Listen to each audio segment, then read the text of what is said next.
August 2020. Today, I would like to tell a story about the national hero of Indonesia.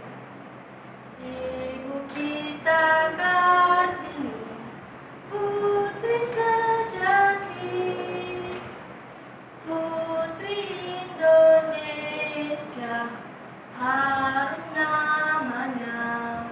Yes, I choose R.I. Kartini as my national hero of Indonesia. I choose her because for me, she is the greatest orator who was ever born in Indonesia. She has made Indonesian women get access to higher education, and they can work without any border that differentiates women and men. Let me tell you about her. So, Raden Ajeng Kartini was born in Jepara on April 21st, 1876. She comes from a noble family. Her father, Raden Mas Adipati Arya Sosoningrat, is a regent who governed Jepara at that time, while her mother, Embang Asira, descended from the common people. Like the other children from noble descent in general, she lived in prosperity and strict Japanese rule. She is the fifth child of 11 brothers and sisters, coming from her biological and stepmother.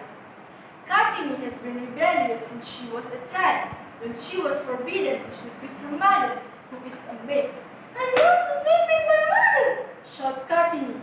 "No, you can sleep with the maid," said her guard. "She's not a maid, she's my mother," said Kartini angrily. "This is the last time you can sleep with your mother," said Kartini's father.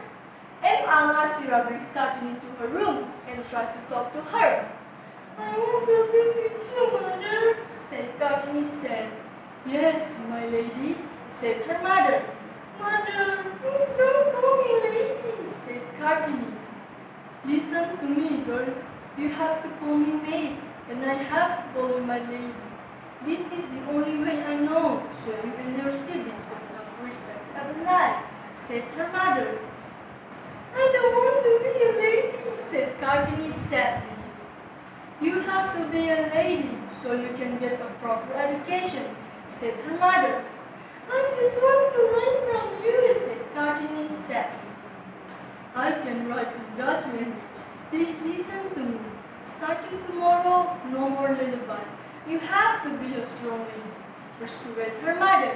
Despite of the traditions, Kartini had an unusual opportunity for a girl of her class. Her father allowed her to attend a Dutch school in European style to the age of 12. There, she learned the Dutch language and became an avid reader of literature and literature. But as she approached puberty, her world was completely changed. Japanese girls should be isolated and trained in the skills and traditions of a wife.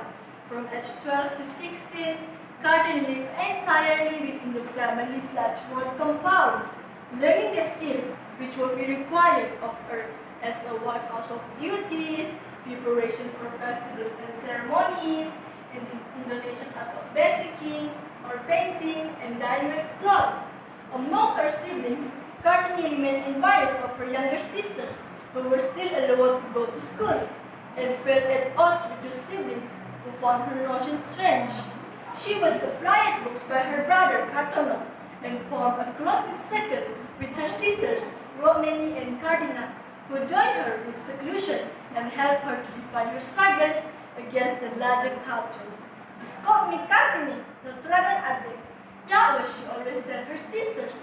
In 1896, Kartini was 16 when her prison doors gradually began to open. Her father, persuaded by Mary Obeng Sowers, allowed his daughters to leave seclusions for visits to Obeng Sowers' home, ostensibly for lessons in handicrafts and painting. In 1898, she and her sisters were officially granted their freedom when they were allowed to go to the capital and participate in Head of Honor Queen Wilhelmina's investiture, which was taking place in the Netherlands. That same year, Kartini began to attend a Dutch school in Jepara, one of the first Indonesian women ever to attend an European school. In July 1903, Kartini was 24 when she and Romani opened a school for upper-class girls with 10 pupils. She was an unmarried woman with an outlook that had earned her an international reputation, and she was at the start of a teaching career. Then, unexpectedly, came Raden Adiati di Jojo Adiningrat was a widower who had lived for some years in the Netherlands and was considered a progressive leader in his region. Caught between radical principle and real practice, Kartini's family pressured her to accept the proposal. Finally, she accepted, on the condition that the Jojo Adiningrat would allow her to continue her study. In her school, she had begun to continue her study aristocratic young women who were brought to live in her house. And she had plans to build a training apprentice woodcarvers in Rembang. When she became pregnant, she continued to teach, and one of her last letters discussed the problems of combining teaching and motherhood. On September 13, 1904, Kartini has given birth to a son, Raden Masingi, and seemed to be recovering, but she died 4 days later. That's all about my story. I hope you enjoyed it. Thank you for listening.